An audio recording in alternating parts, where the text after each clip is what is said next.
नमस्कार दोस्तों, एग्जाम साधक के YouTube प्लेटफॉर्म में आपका स्वागत है। पिछली क्लास में हमने मूल अधिकार के बारे में पढ़ना शुरू किया था और हमने समता के अधिकार आर्टिकल 14 से लेकर आर्टिकल 18 तक सारी अनुच्छेदों के बारे में सारे आर्टिकल्स के बारे में हमने पढ़ा था और आपको बहुत सारी जानकारी हमने दी थी। ठीक है, आज इसी क्रम को आगे बढ़ाते हैं और आप जब थंबनेल में देखेंगे तो फंडामेंटल राइट्स पार्ट 2 के नाम से ये क्लास हम आज आपको प्रदान कर रहे हैं, जिसमें आज हम आर्टिकल 19 से लेकर आर्टिकल 19 से लेकर उसके आगे की सारी चीजें हम आज आपको उपलब्ध कराने वाले हैं। ठीक है, तो चलिए सबसे पहले शुरुआत करते हैं हम स्वतंत्रता का अधिकार।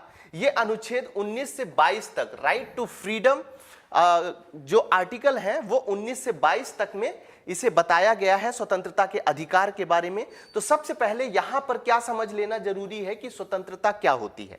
स्वतंत्रता का मतलब, कुछ लोग ये कहते हैं कि हम भारत देश में रहते हैं और संविधान के द्वारा हमें इस तरह की स्वतंत्रता दी गई है कि हम कुछ भी कर सकते हैं, जबकि ऐसा बिल्कुल नहीं है। ये जो स्वतंत्रता दी गई है ये रीजनेबल रिस्ट्रिक्शंस के साथ स्वतंत्रता दी गई है। इसका सीधा सा मतलब यह है कि आप, ऐसा नहीं है कि जो आपके मन में आएगा वो आप करेंगे, ऐसा बिल्कुल नहीं है। विधि के अंतर्गत रहते हुए, संविधान के अंतर्गत रहते हुए, हां, आपकी यदि व्यक्तिगत स्वतंत्रता का किसी भी तरीके से हनन हो रहा है तो वो व्यक्तिगत स्वतंत्रता का हनन यदि हो रहा है तो आप सीधे सुप्रीम कोर्ट में जाकर कह सकते हैं कि साहब हमारे व्यक्तिगत अधिकारों का हनन हो रहा है। और यदि सुप्रीम कोर्ट को लगा कि हां ये संविधान में दिए हुए मूल अधिकारों का हनन माना जाए इसे, तो वो उस हिसाब से निर्णय देगा। ठीक है, लेकिन यहां पर यह समझ लेना जरूरी है कि स्वतंत्रता का मतलब बिल्कुल यह नहीं होता है कि पूरी तरह से स्वतंत्र, उसमें रीजनेबल रिस्ट्रिक्शंस लगाए गए हैं। आज उन्हीं के बारे में हम चर्चा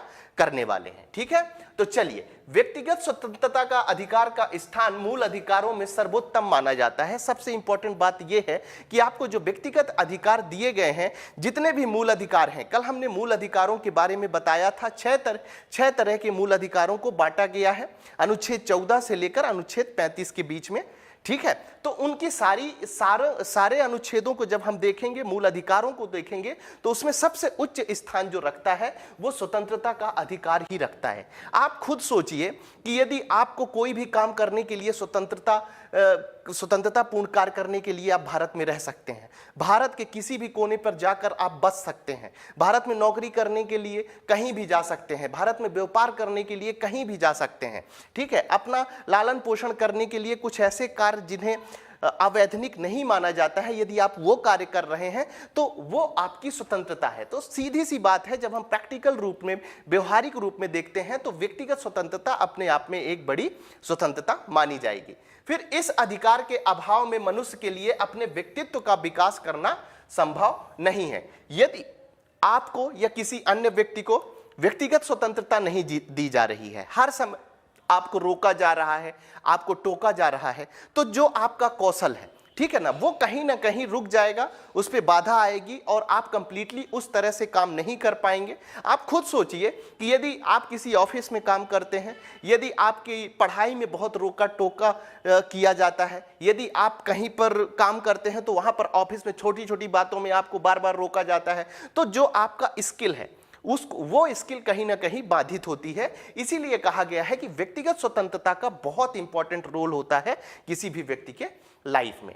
ठीक है, अब व्यक्तिगत स्वतंत्रता को देखा जाए तो 19(1) में, ठीक है, 19(1) में 6 तरह की स्वतंत्रताएं बताई गई हैं। ये आपको याद रखना है, बहुत ही इंपॉर्टेंट है, यहां पर कंफ्यूजन नहीं पालना है। कुछ लोग क्या करते हैं कि 19(1), 19(2), 19(3), 19(4), जबकि ये जो 6 तरह की स्वतंत्रताएं बताई गई हैं वो 19(1)(a) पहली स्वतंत्रता होगी, 19(1)(b) दूसरी स्वतंत्रता होगी, 19(1)(c) तीसरी स्वतंत्रता होगी। तो इस तरह से वाक स्वतंत्रता आदि विषयक कुछ अधिकारों का संरक्षण किसमें प्रदान किया गया है, तो 19(1) में प्रदान किया गया है। यह बात आपको याद रखनी है। ठीक है, इसके बाद हम बात करते हैं, वर्तमान में सभी नागरिकों को रीजनेबल रिस्ट्रिक्शन के आधार पर 6 तरह की स्वतंत्रताएं प्रदान की गई हैं। ठीक है, वर्तमान में क्या किया गया है, मैंने बोला कि स्वतंत्रता का मतलब यह नहीं है कि आपको इस तरह से स्वतंत्र कर दिया गया है कि आप कुछ भी करें। एक रीजनेबल रिस्ट्रिक्शंस लगाए गए हैं 19(1) में जो स्वतंत्रताएं आपको प्रदान की गई हैं। ठीक है, तो अनुच्छेद 19(1) के तहत देख लेते हैं हम कि कौन कौन सी स्वतंत्रताएं आपको प्रदान की गई हैं। पहली कौन सी की गई है? वाक एवं अभिव्यक्ति की स्वतंत्रता दी गई है। बी में शांतिपूर्ण और निरायुद्ध सम्मेलन की स्वतंत्रता दी गई है। इनको सभी को हम अभी विस्तार से पढ़ने वाले हैं, इसलिए आराम से आप सुनते जाइए और समझते जाइए। संगम, संघ या सहकारी समितियां बनाने का अधिकार भी अनुच्छेद 19(1) के अंतर्गत दिया गया है, यह भी आपको याद रखना है। ठीक है, चलिए उसके बाद डी कौन सा दिया गया है? ये अभी हम बात क्या कर रहे हैं? आर्टिकल 19(1) की ही बात कर रहे हैं, ये चीज आपको याद रखनी है। ठीक है, तो 19(1) डी में क्या बोला गया है? भारत के राज्य क्षेत्र में सर्वत्र अबाध्य रूप से, ठीक है, अबाध्य रूप से संचरण करने का अधिकार इस स्वतंत्रता के अधिकार में आर्टिकल 19(1) में दिया गया है। भारत के राज्य क्षेत्र के किसी भाग में निवास करने और बस जाने की स्वतंत्रता दी गई है। यदि आप भारत के नागरिक हैं तो भारत के किसी भी कोने पर जाकर आप रह सकते हैं। ठीक है, रहने के साथ साथ आप वहां चाहें तो बच सकते हैं। ये सारी स्वतंत्रता इसके अंतर्गत दी गई है। उसके बाद कोई वृत्ति, उपजीविका, व्यापार या कारोबार करने की स्वतंत्रता भी अनुच्छेद 19 के अंतर्गत रखी गई है। तो ये 6 तरह की स्वतंत्रताएं 19(1) के अंतर्गत रखी गई है। ठीक है, उसके बाद 19(1) में ही इन्होंने क्या कर दिया है? 19(1)A, 19(1)B, 19(1)C, 19(1)D सारी चीजें इसके अंतर्गत रखी गई हैं। अब हम इनको विस्तार से पढ़ना शुरू करते हैं कि कौन कौन सी चीजें इसके अंतर्गत सम्मिलित है। ठीक है, तो 19(1)A के बारे में जब हम बात करते हैं तो इसमें क्या बोला गया है? किसी नागरिक के विचारों के किसी माध्यम से अभिव्यक्त करने को शामिल किया गया है। मतलब विचार अभिव्यक्ति करने के लिए जो स्वतंत्रता दी गई है, क्योंकि हम कौन से देश में रह रहे हैं? हम लोकतांत्रिक देश में रह रहे हैं। कौन से देश में रह रहे हैं? लोकतांत्रिक देश में रह रहे हैं, जहां पर विचार और अभिव्यक्ति की स्वतंत्रता हर नागरिक को होनी चाहिए। तो हमारे अनुच्छेद 1(A) में वाक और अभिव्यक्ति की स्वतंत्रता दी गई है कि किसी भी नागरिक को यदि सरकार अच्छा कर रही है तो उसका अधिकार दिया गया है कि आप बोल सकते हैं। यदि सरकार सही ढंग से काम नहीं कर रही है तो आप सरकार के अगेंस्ट में बहुत सारी चीजें कह सकते हैं। तो यह चीज आपको याद रखना है। उसके बाद अभिव्यक्ति किन किन माध्यमों से की जा सकती है? ठीक है, तो कुछ लोग शब्दों के माध्यमों से करते हैं अभिव्यक्ति। आप पेपरों में पढ़ते होंगे, बहुत सारे इंग्लिश न्यूज़पेपर में एडिटोरियल पढ़ते होंगे, तो लेखों के माध्यम से सरकार की आलोचना की जाती है। कोई भी सरकार की जो योजना होती है उसमें जो भी कुछ ऐसी चीजें दिखाई देती हैं जो कि समाज के लिए सही नहीं होती हैं, तो इन लेखों के माध्यमों से बड़े बड़े लेखक अपने विचार प्रस्तुत करते हैं। उसके साथ वो सुझाव भी देते हैं कि सरकार को ऐसे ऐसे काम करना चाहिए, तो वो स्वतंत्रता से लिख सकते हैं और सरकार भी उसको बड़े अच्छे तरीके से एक्सेप्ट करती है। उसमें सुधार करने की सारी संभावनाएं होती हैं। भाई सरकार है, ऐसा नहीं है कि वो 100% सब कुछ सही कर रही होती है। तो इन लेखों के माध्यमों से सरकार को भी लगता है, उनकी जब कहना चाहिए कि आलोचना की जाती है तो वो आलोचना को पॉजिटिव वे पे लेते हैं और अपने रूल्स रेगुलेशन में कई तरह के सुधार करते हैं। तो लेखों के माध्यम से मैं एक समझाने की बात आप लोगों से बोल रहा हूं, तो लेखों के माध्यम से आपको ये किया जा सकता है।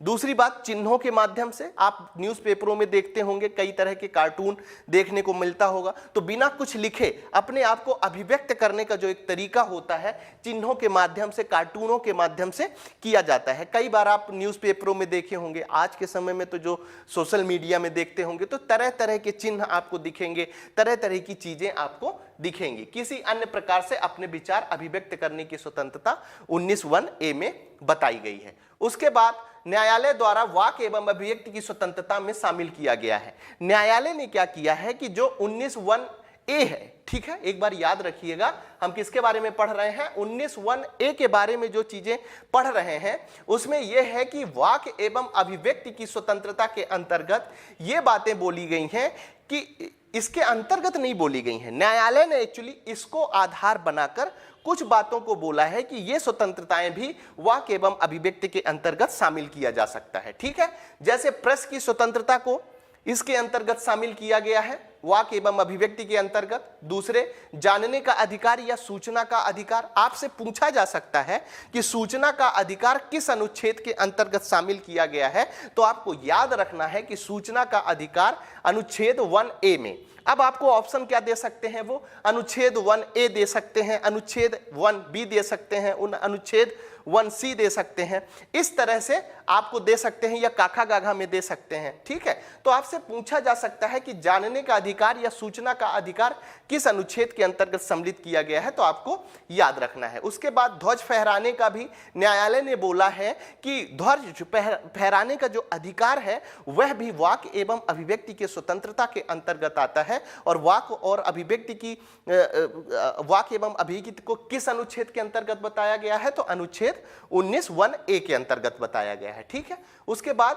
फोन टैपिंग के विरुद्ध अधिकार। यदि कई बार आप लोगों ने सुना होगा कि कई मिनिस्टर्स बोलते हैं, कई अधिकारी बोलते हैं कि हमारा फोन टैप किया जा रहा है, तो यदि आप किसी का फोन कर रहे हैं तो वो फोन में किसी से बात करना क्या होता है, व्यक्तिगत बातें होती हैं। ठीक है, कोई सरकारी अधिकारी है, यदि ऑफिस के नंबर से नहीं कर रहा है, अपने परिवार से बातें कर रहा है, अपने रिश्तेदारों से बातें कर रहा है और उसका फोन टैप किया जा रहा है, तो वो बात अलग है, वो एक चर्चा का विषय है कि कुछ जगह फोन टैपिंग सही मानी जा सकती है, कुछ जगह फोन टैपिंग गलत मानी जा सकती है। लेकिन यदि हम आर्टिकल 19(1) के लिहाज से देखें फोन टैपिंग को, तो ये सीधी सी बात है कि ये एक सही चीज नहीं मानी जा सकती। क्यों? क्योंकि वाक और अभिव्यक्ति के साथ व्यक्तिगत स्वतंत्रता की आजादी हमारे मूल संविधान में दी गई है, तो उसका हमें पालन करना चाहिए। इस तरह से बहुत सारी चीजें न्यायालय के द्वारा सम्मिलित की गई हैं स्वतंत्रता के अंतर्गत, लेकिन सारी चीजों को मैं यहां पर उपलब्ध नहीं करा पाया हूं। जो जो चीजें पूछी जा सकती हैं, क्योंकि ध्वज फहराना, एक बार राजस्थान पीएससी में यह क्वेश्चन पूछा जा चुका है कि ध्वज फहराना किस अनुच्छेद, स्वतंत्रता के किस अनुच्छेद के अंतर्गत सम्मिलित किया जाता है। अब पूरा उसी तरह का स्टेटमेंट तो मैं आपको नहीं बता रहा हूं, लेकिन लगभग इसी तरह का क्वेश्चन एक आ चुका है। ठीक है ना, तो कुछ इसी तरह की चीजें मैंने यहां पर उठाकर आपको एग्जाम्पल के रूप में दे दिया है। अभी हम क्या पढ़ रहे थे? अभी हम पढ़ रहे थे आर्टिकल 19(1)A, ठीक है, जिसमें वाक और अभिव्यक्ति की बात की गई थी। ठीक है, आपके बोलने की स्वतंत्रता की बात की गई थी, ये सारी चीजें इसके अंतर्गत सम्मिलित की गई थी। लेकिन अब क्या है कि जो जो स्वतंत्रता, 6 तरह की स्वतंत्रता अभी मैंने आपसे चर्चा करी। अभी पहली स्वतंत्रता चल रही है वाक एवं अभिव्यक्ति की स्वतंत्रता जो दी गई है, उसी में 19(2) दे के इन्होंने क्या कर दिया है, रीजनेबल प्रतिबंध लगा दिया है। ठीक है, मैंने आपको बोला है कि हमारे संविधान के द्वारा स्वतंत्रता तो प्रदान की गई है, लेकिन वो स्वतंत्रता पूरी तरह से नहीं दी गई है, बल्कि उसमें रीजनेबल रिस्ट्रिक्शंस लगाए गए हैं कि आपको स्वतंत्रता दी जाती है, लेकिन इन रिस्ट्रिक्शंस भी उसके साथ काम करेंगे। ठीक है, तो भारत की एकता, अखंडता एवं संप्रभुता, यदि आप कुछ ऐसा काम करते हैं, कुछ ऐसी पिक्चर बनाते हैं, कुछ ऐसी भाषा बोलते हैं, कुछ ऐसे लेख लिखते हैं जिससे भारत की एकता, अखंडता या संप्रभुता को नुकसान पहुंचता है, तो हमारे संविधान ने क्या किया है, रीजनेबल रिस्ट्रिक्शंस लगा दिया है कि इस तरह की भाषा यदि आप लिखते हैं और सरकार उसको रोकती है, हमारा राज्य उसको रोकता है कि आप ऐसा नहीं कर सकते हो, और उसके लिए यदि सजा देता है, तो आप ये कहकर सुप्रीम कोर्ट नहीं जाओगे आर्टिकल 32 के तहत कि हमारे अधिकारों का, जो हमारे स्वतंत्रता का अधिकार दिया गया है, उसका हनन हो रहा है। इसलिए आपको याद रखना है कि वाक और अभिव्यक्ति के अंतर्गत कुछ ऐसा आप ना बोलें, कुछ ऐसा आप ना लिखें जिससे देश की एकता, अखंडता या संप्रभुता को नुकसान पहुंचे। ये आपको याद रखना है। उसके बाद राज्य की सुरक्षा से संबंधित कोई मुद्दा है, उसको यदि आप दूसरे देशों को न्यूज़पेपरों में लिख देते हैं या बोल देते हैं, ठीक है, जहां आपको बोलने की जरूरत नहीं है, सरकार ने अभी किसी भी मुद्दे पर किसी भी तरीके का स्टेटमेंट नहीं दिया है। व्यू प्रस्तुत कर सकते हैं, लेकिन व्यू की एक लिमिटेशन होती है। आप अपने विचार रखिए, लेकिन इस तरह के विचार मत रखिए कि वो राज्य की सुरक्षा के लिए खतरा हो जाए। ठीक है, उसके बाद विदेशी राज्यों से मित्रवत संबंध, ऐसे जैसे मैंने अभी आपको राज्य की सुरक्षा के अंतर्गत बताया कि जो अपने रिपोर्टर्स आते हैं, ठीक है, जो अपने अखबार आते हैं, ठीक है, जो अपने न्यूज़पेपर्स, न्यूज़ चैनल, ये सारी चीजें आती हैं, ये यदि इस तरह से पिक्चर्स दिखा देते हैं जो राज्य की सुरक्षा के लिए हानिकारक है, तो आप ये नहीं कह सकते हो कि साहब हमारा तो स्वतंत्रता है, हम कुछ भी दिखाएंगे। और ये आपको देखने को हुआ है जब हमारे ताज होटल में अटैक हुआ था, तो वहां पर आपको राज्य की सुरक्षा से संबंधित मुद्दा समझ में आएगा कि किस तरह से मीडिया ने बहुत सारा प्रसारण कर दिया था, सीधा प्रसारण, जिसके कारण आतंकवादी उसका काफी फायदा उठाया था। तो इस लिहाज से आप ये नहीं कह सकते हो कि ये पिक्चर हम दिखा सकते हैं, हम लोकतांत्रिक देश में रहते हैं, तो इसलिए युक्त प्रतिबंध भी लगाया गया है। उसके बाद बात करते हैं विदेशी राज्यों से मित्रवत संबंध। अब विदेशी राज्यों से कुछ ऐसा स्टेटमेंट आप लिख दीजिए, आप बहुत बड़े लेखक हैं या बहुत सारी चीजें हैं, या आप सरकार की तरफ से कुछ ऐसा रिप्रेजेंट कर दीजिए दुनिया के सामने, जिसके कारण ऐसा लगने लगे कि भाई विदेशी राज्यों से हमारा मित्रवत संबंध बिगड़ रहा है, तो वो भी हमारे लिए नुकसानदायक होगा और युक्त जो प्रतिबंध है वो भी सही माने जाएंगे। नैतिकता की स्थापना। अब आपको स्वतंत्रता दी गई है कि आप कहीं भी जाकर कुछ भी बोल सकते हैं, किसी अपना विचार प्रस्तुत कर सकते हैं, लेकिन अब ऐसा है कि नैतिकता विहीन भाषा का प्रयोग कर रहे हैं, जो भारतीय समाज बिल्कुल भी एक्सेप्ट नहीं कर पा रहा है। भारतीय समाज के द्वारा बिल्कुल भी ऐसा एक्सेप्ट नहीं किया जा रहा है कि भाई ऐसी भाषा का प्रयोग करते हैं तो आप ये नहीं बोल सकते हैं कि आप किसी भी तरह के किसी को गाली दे रहे हैं, किसी महिला के बारे में कुछ ऐसी भाषा का प्रयोग कर रहे हैं जो बिल्कुल भी समाज में स्वीकार्य नहीं है। इस तरह की कोई भाषा भी इस्तेमाल यदि आप कर रहे हैं और फिर आप ये बोलिए कि भैया 19(1)(a) के तहत हमको वाक और अभिव्यक्ति की स्वतंत्रता दी गई है, इसलिए हम ऐसा करेंगे, ठीक है ना, तो ये नैतिक और कर सकते हैं। और आप चले जाइए कि भैया हमको राज्य ऐसा करने से रोक रही है, हमको राज्य दंडित कर रही है, आप सुप्रीम कोर्ट के पास चले जाइए और उनसे कहिए कि साहब हमसे ये गलत हो रहा है, नैतिकता की स्थापना के आधार पर हमें रोका जा रहा है। तो ये युक्त प्रतिबंध जो है वो इसके अंतर्गत सम्मिलित कर दिए गए हैं, ठीक है। अब हम बात करते हैं अनुच्छेद 19(1)(b) की बात करते हैं, शांतिपूर्ण एवं निरायुद्ध सम्मेलन स्वतंत्रता, ठीक है। इसका मतलब यह है कि आप कहीं भी शांतिपूर्ण तरीके से सम्मेलन कर सकते हैं, सभाएं कर सकते हैं, जुलूस निकाल सकते हैं, आदि का अधिकार 19(1)(b) के अंतर्गत दिया गया है। इसका मतलब यह है कि आप शांतिपूर्ण तरीके से, क्योंकि आप किस में रहते हैं, मैं बार बार आपको बोल रहा हूं, एक चीज याद रखना है, आप लोकतांत्रिक देश में रह रहे हैं। किस देश में रह रहे हैं? लोकतांत्रिक देश में रह रहे हैं, जहां आपको कई तरह का सरकार का विरोध करने का भी, अभी आपने देखा होगा किसानों का आंदोलन लगभग 8 से 9 महीने चला है। वो क्यों चला है? क्योंकि आर्टिकल 19(1)(b) के अंतर्गत आपको यह अधिकार दिया गया है कि आप सम्मेलन कर सकते हैं, आप सभाएं कर सकते हैं, यदि सरकार के द्वारा, राज्य के द्वारा कुछ ऐसे काम किए जा रहे हैं जो आपके हित में नहीं है, ठीक है, और ऐसा लग रहा है कि आपका जो फंडामेंटल राइट है वो इन्फ्रिंज हो रहा है, तो आप इस तरह से सरकार का विरोध कर सकते हैं। सरकार इसमें कुछ नहीं कर सकती, ठीक है। आपको, क्योंकि आप लोकतांत्रिक देश में रहते हैं और आपको ये अधिकार दिया गया है कि आप सरकार का विरोध करें ताकि चीजें सुधरी, और खासकर मूल अधिकार, ठीक है। तो इस तरह से आपको अधिकार दिया गया है। लेकिन यहां पर 19(1)(b) में एक चीज आपको याद रखनी है कि हड़ताल का अधिकार जो है वो 19(1)(b) के अंतर्गत शामिल नहीं किया जाता है। इस बात को याद रखना है। क्या याद रखना है? इस अधिकार में हड़ताल का अधिकार शामिल नहीं किया जाता है। अब जैसे क्या हो जाता है कि डॉक्टरों ने क्या कर दिया, मरीज देखना बंद कर दिया, बोल रहे हैं कि हमारा पेमेंट नहीं बढ़ाया जा रहा है, हमारी तनख्वाह नहीं बढ़ाई जा रही है, तो हम मरीजों को नहीं देखेंगे, हड़ताल में काम कर। वो ठीक है, वो बात अलग है। आप यदि सरकार का विरोध करना चाह रहे हो, अपना पेंशन बढ़वाना चाह रहे हो, अपना वेतन बढ़वाना चाह रहे हो, अपनी आय बढ़वाना चाह रहे हो, तो उसका एक तरीका है। सरकार ने इसीलिए आपको 19(1)(b) में ये अधिकार दे रखा है कि आप एक मैदान में बैठिए, जब आपकी ड्यूटी है 10 से 5 आपकी ड्यूटी है, तो 10 से पहले आप मैदान में जाके सरकार के लिए विरोध करिए, या 10 से 5 के बीच में आप विरोध करिए। काम कर रहे हैं, काम करने का एक तरीका होता है कि काली पट्टी बांध लिए, वो ये इसका सूचक होता है कि हम विरोध कर रहे हैं लेकिन काम कर रहे हैं। इसीलिए 19(1)(b) में बोला गया है कि ये जो हड़ताल का अधिकार दिया गया है वो किसी भी तरीके से 19(1)(b) के बीच में आपको सम्मिलित नहीं किया गया है।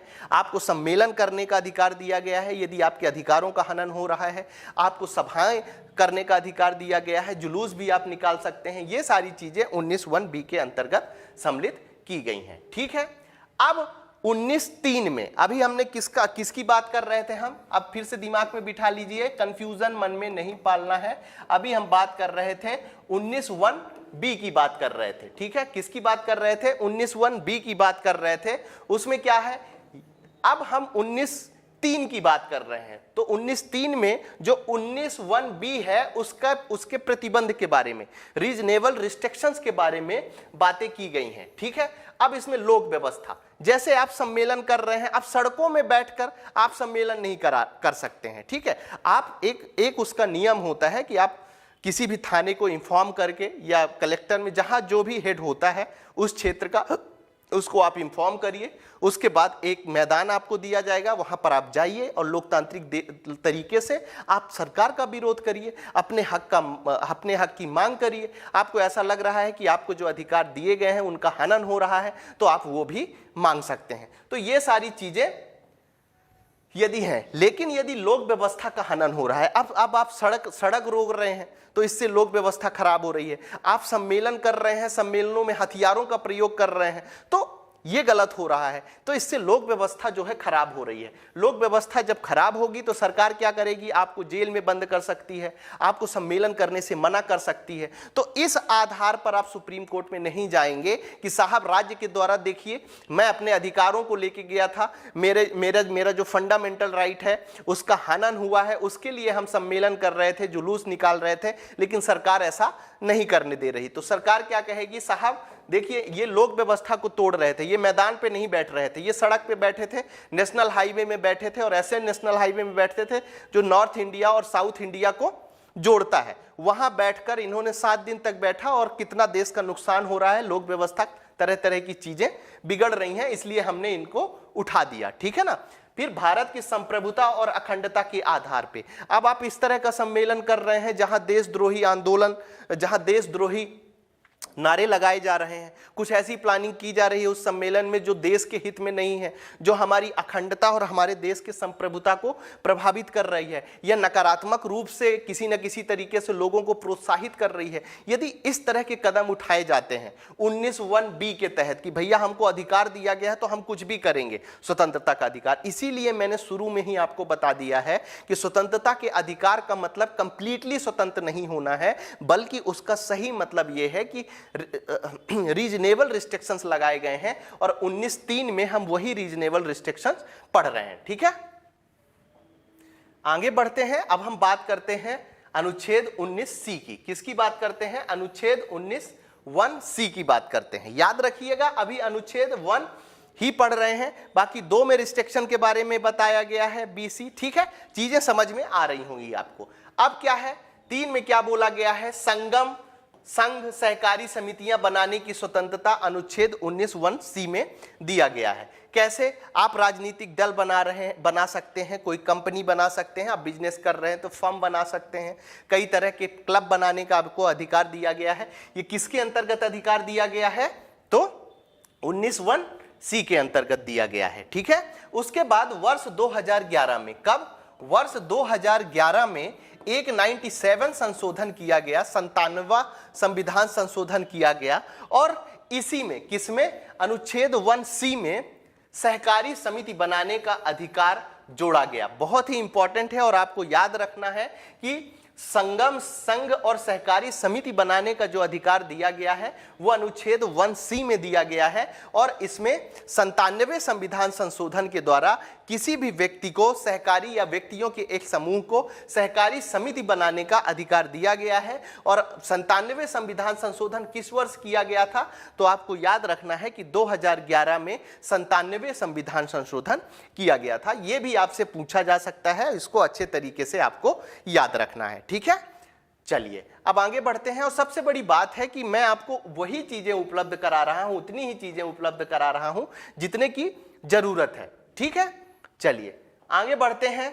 अब फिर से क्या हुआ, युक्त प्रतिबंध इसके अंतर्गत आ गए। 19(4) में क्या बोला गया है कि यदि आप कुछ ऐसा सहकारी संघ बनाते हैं, संगम बनाते हैं, ठीक है, या कोई ऐसा समूह बनाते हैं जो लोक व्यवस्था को प्रभावित करता है। लोक व्यवस्था को कैसे प्रभावित करता है कि आप ऐसे संघ का निर्माण कर रहे हैं जो किसी धर्म विशेष पर बार बार टिप्पणी करके या धर्म विशेष का विरोध करने के लिए कोई संघ बनाया गया है। यदि आप इस तरीके से कोई चीजें बना रहे हैं जिसके कारण लोक व्यवस्था बनती है, क्योंकि कई तरह के दंगे होने की संभावना यदि आपके ग्रुप के कारण होती है, ठीक है ना, तो ऐसी चीजें आप नहीं कर सकते हो। सरकार क्या करेगी, आपके संघ पर रोक लगा देगी, ठीक है। तो लोक व्यवस्था एक तरह से देखा जाए तो लोक व्यवस्था क्या होती है, तो लोक व्यवस्था के उसमें से आपको जो है युक्त रीजनेबल रिस्ट्रिक्शंस लगाया गया है, ठीक है। उसके बाद सदाचार के आधार पर, अब ऐसा नहीं है कि आप किसी भी तरह का संघ बना ले और कुछ ऐसा गैर कानूनी काम कर रहे हैं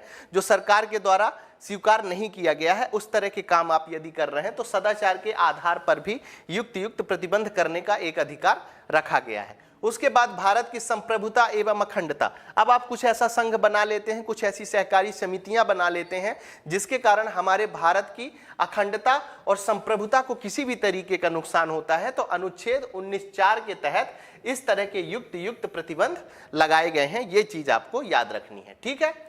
चलिए आगे बढ़ते हैं और बात करते हैं अनुच्छेद 19(1)(d) की। किसकी बात करते हैं, अनुच्छेद 19(1)(d) की बात करते हैं। भारत के राज्य क्षेत्र में सर्वत्र आबाद रूप से संचरण करने की स्वतंत्रता किसमें दी गई है, तो आपको ये पूरा आर्टिकल याद रखने की जरूरत है, क्योंकि कहीं से भी क्वेश्चन पूछा जा सकता है। इसलिए आपको ये चीज याद रखनी है कि अनुच्छेद 1D के अंतर्गत भारत के राज्य क्षेत्र में कहीं भी, जम्मू कश्मीर से लेकर केरल तक, अंडमान निकोबार तक, जहां जहां भारत का क्षेत्र है, हाँ, इसमें भी युक्त प्रतिबंध लगाए गए हैं, जिसकी चर्चा हम आगे करने वाले हैं।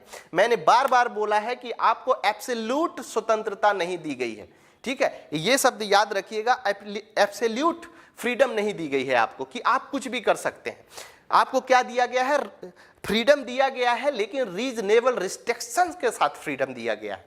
इस चीज को आपको याद रखना है, क्या दिया गया है, रीजनेबल रिस्ट्रिक्शन के साथ फ्रीडम आपको दी गई है। तो हम बात किसकी कर रहे थे, अनुच्छेद 19(1)(d) की बात कर रहे थे, जिसमें भारत के राज्य क्षेत्र में सर्वत्र अबाध संचरण करने की स्वतंत्रता प्रदान की गई है। और इसका उद्देश्य क्या है, क्षेत्रीयतावाद जैसी संकुचित भावनाओं को समाप्त करना। अब आप जैसे देख रहे होंगे भारत में हमारे, ठीक है ना, भारत में हमारी ये स्थिति है कि ये जो नॉर्थ ईस्ट वाले लोग हैं, ठीक है ना, हमेशा इनकी एक शिकायत रहती है कि जितना महत्व नॉर्थ के लोगों को दिया जा रहा है उससे ज्यादा महत्व जितना साउथ के लोगों को दिया जा रहा है, तो हमारे साथ नॉर्थ ईस्ट के लोगों के साथ हमेशा पक्षपात किया जाता है। सरकार ने कई तरह के प्रोग्राम चलाए हैं, दिल्ली में एक संगठन के रूप में कई तरह के प्रोग्राम आप दिल्ली में देखेंगे, तो नॉर्थ ईस्ट के लोगों को बढ़ावा देने के लिए, उनको ऐसा ना लगे कि हम भारत से कटे हुए हैं, इसलिए क्षेत्रीयता के आधार पर ये सारी चीजें करने के लिए क्या जोड़ा गया है, 19(1)(a).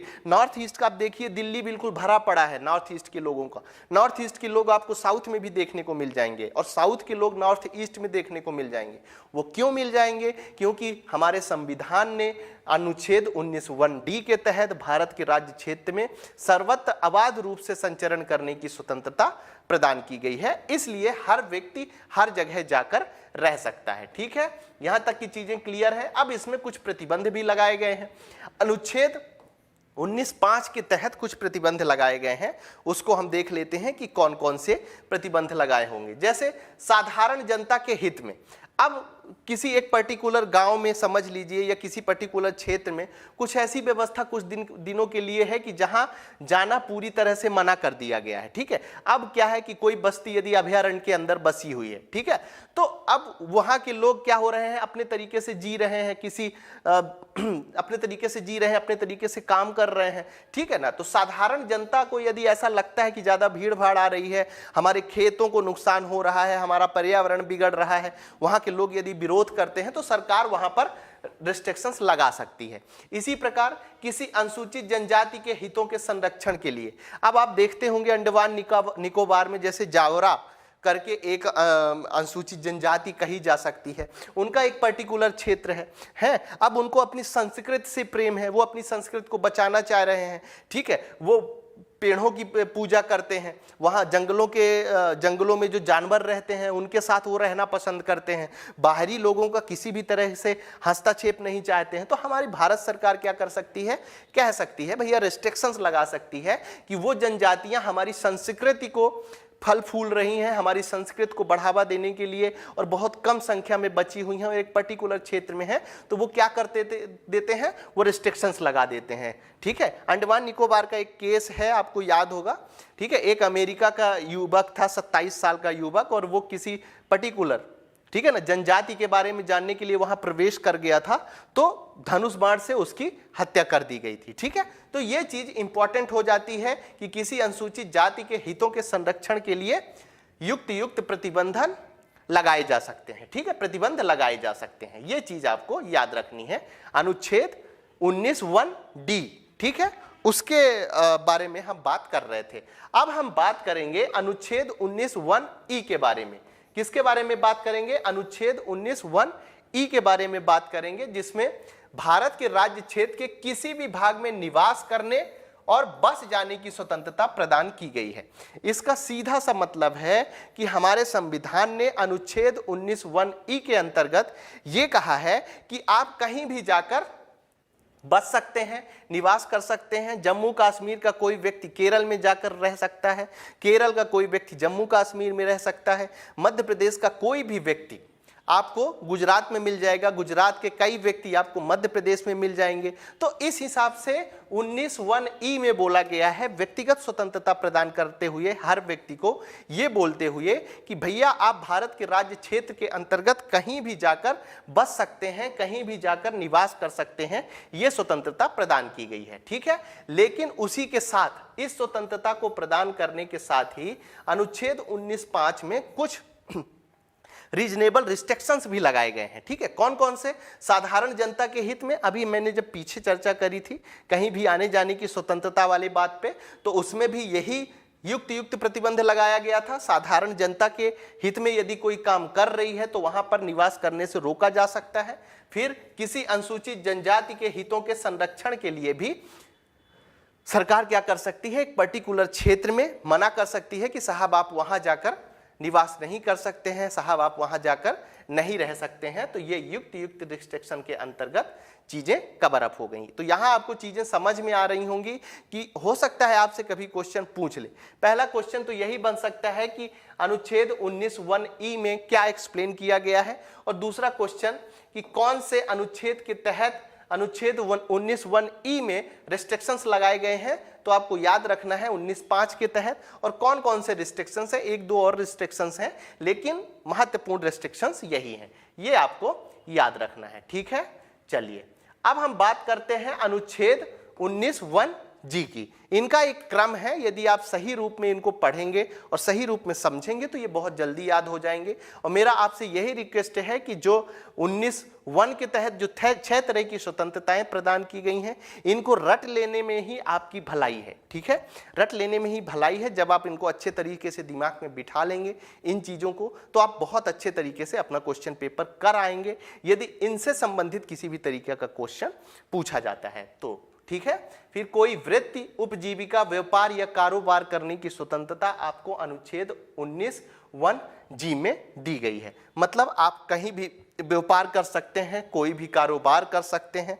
आपको लगता है कि जीविका चलाने के लिए हम ये काम कर सकते हैं, तो आप भारत जैसे लोकतांत्रिक देश में रह रहे हैं और ऐसा करने का अधिकार आपको दिया जाता है कि आप इस तरह से चीजें कर सकते हैं। ठीक है, ठीक है, लेकिन अब ऐसा नहीं है कि जो हमारे समाज के द्वारा स्वीकार्य नहीं है। ठीक है, जो काम, अब जैसे वेश्यावृत्ति, आप बोल दीजिए कि हम वेश्यावृत्ति कर सकते हैं, क्यों कर सकते हैं, बोले आप फिर उसका जवाब दीजिए, पलट के जवाब दीजिए कि भैया हमारे संविधान के 19(1)(g) में किसी भी प्रकार का व्यापार करने की स्वतंत्रता दी गई है, कारोबार करने की स्वतंत्रता दी गई है। तो ऐसा बिल्कुल नहीं है, आप अपने दिमाग से ऐसी चीज निकाल दीजिए। ठीक है, एक बार फिर से बोल रहा हूं मैं कि आपको हमारे संविधान ने अनुच्छेद 19(1) के तहत एब्सोल्यूट फ्रीडम नहीं दी है, एब्सोल्यूट फ्रीडम नहीं दी है। मैं बार बार बोल रहा हूं, आपको याद रखना है, विथ रिस्ट्रिक्शंस, रीजनेबल रिस्ट्रिक्शंस लगाए हैं कि आपको ये फ्रीडम दी जाती है लेकिन ये रिस्ट्रिक्शंस है, आपको ये फ्रीडम दी जाती है लेकिन ये रिस्ट्रिक्शंस है। अभी तक हमने पांच हमने स्वतंत्रताएं पढ़ी और हर स्वतंत्रता के बाद हमने ये पढ़ा कि हमारे संविधान ने इतनी स्वतंत्रता दी, लेकिन फिर उसके बाद रीजनेबल रिस्ट्रिक्शंस लगा दिया, फिर से स्वतंत्रता दी, फिर से रीजनेबल रिस्ट्रिक्शंस लगा दिया। कहीं भी जाने की स्वतंत्रता दी, लेकिन आप कहीं नहीं, कहां नहीं जा सकते हो वो भी बता दिया है, ठीक है ना। तो हमारे संविधान में एब्सोल्यूट फ्रीडम नहीं दी गई है, ये चीज याद रखना है। इसी तरह 19(1)(g) की कहानी है कि साहब आपको आजीविका चलाने के लिए कोई भी व्यापार, कोई भी बिजनेस करने की स्वतंत्रता दी गई है, लेकिन इसमें भी कुछ युक्त प्रतिबंध लगाए गए हैं 19(6) के तहत, ठीक है। 19(6) के तहत कुछ युक्त प्रतिबंध लगाए गए हैं। कौन कौन से प्रतिबंध लगाए गए हैं? साधारण जनता के हित से जुड़े निर्बंधन के लिए, ठीक है। किसी भी व्यापार के लिए आवश्यक तकनीकी योग्यता निर्धारित कर दी जाए। अब आप सोचिए, कपड़े के ऐसा हो गया कि अब कोई व्यापार कर रहा है या कोई बिजनेस कर रहा है, ठीक है। अब उसके लिए यदि तकनीकी योग्यता नहीं है, ठीक है, जैसे फॉर्म कई तरह के आपको लाइसेंस बनवाने पड़ते हैं, सब कुछ, ठीक है। अब आपको मेडिसिन बनाने का या आपका बैकग्राउंड भी नहीं है कि आप मेडिसिन बना सकते हो, लेकिन अब सीधे आप दवा एजेंसी में वहां लाइसेंस लेने के लिए अपील कर दीजिए, ठीक है, कि हमको लाइसेंस चाहिए इस तरह का, क्योंकि 19(1)(g) में हमें किसी भी तरह का व्यापार ऐसा नहीं है। उसमें देखी जाएगी कि आपके पास वो तकनीकी योग्यता है, आपके पास स्किल है कि नहीं है, ठीक है ना। ऐसा नहीं है कि आपको कुछ भी दे दिया जाएगा। उसके बाद नागरिकों को पूर्णता या किसी व्यापार या कारोबार से इसलिए वर्जित करना कि राज्य किसी व्यवसाय पर एकाधिकार या नियंत्रण कर सके, ठीक है। बहुत सारी, जैसे ऑयल का बिजनेस हो गया, बहुत सारी चीजें हैं जहां सरकार का आज भी अच्छा खासा हस्तक्षेप है। तो सरकार आपको इस तरह से वहां पर स्वतंत्रता नहीं दे सकती है। जो सरकार के रिस्ट्रिक्शंस में है, जिसे सरकार ने रोक रखा है, वहां आप यह कह के कि हमारा 19(1)(g) में हमें किसी भी तरह व्यापार करने का, तो हमें उस फील्ड में भी काम करने दिया जाए जहां केवल सरकार अभी काम कर रही है, तो ऐसा बिल्कुल भी एक्सेप्टेबल नहीं है, ठीक है। वहां पर आपके व्यापार को रोका जाएगा और आपको कहा जाएगा कि भैया, हमने यदि स्वतंत्रता दी है तो स्वतंत्रता के साथ हमने क्या लगा रखा है? हमने कुछ युक्त प्रतिबंध भी, रीजनेबल रिस्ट्रिक्शंस भी लगा रखे हैं, उन्हें भी आपको याद रखना है, ठीक है। चलिए आगे बढ़ते हैं। आप आपातकाल के बारे में थोड़ी सी चीजें समझ लेते हैं, बहुत इंपॉर्टेंट चीज है और यहां से क्वेश्चन कहीं ना कहीं पूछे जाते हैं, ठीक है। जैसे आप यदि RPSC को, राजस्थान PSC को उठाकर देख लीजिए, UP PSC में भी अच्छे खासे क्वेश्चन यहां से पूछे जाते हैं। तो हो सकता है संभावित MP PSC में भी आपसे क्वेश्चन पूछ लिया जाए, तो ऐसे टॉपिक को हम क्यों छोड़ें, ठीक है। अब जैसे राष्ट्रीय आपातकाल अनुच्छेद 352 के अनुसार, ठीक है, किस प्रकार से अनुच्छेद 19 का प्रभाव पड़ता है जब अनुच्छेद 352 लगाया जाता है। तो दो अनुच्छेदों में बताया गया है, उसको थोड़ा सा एक नजर में देख लेते हैं।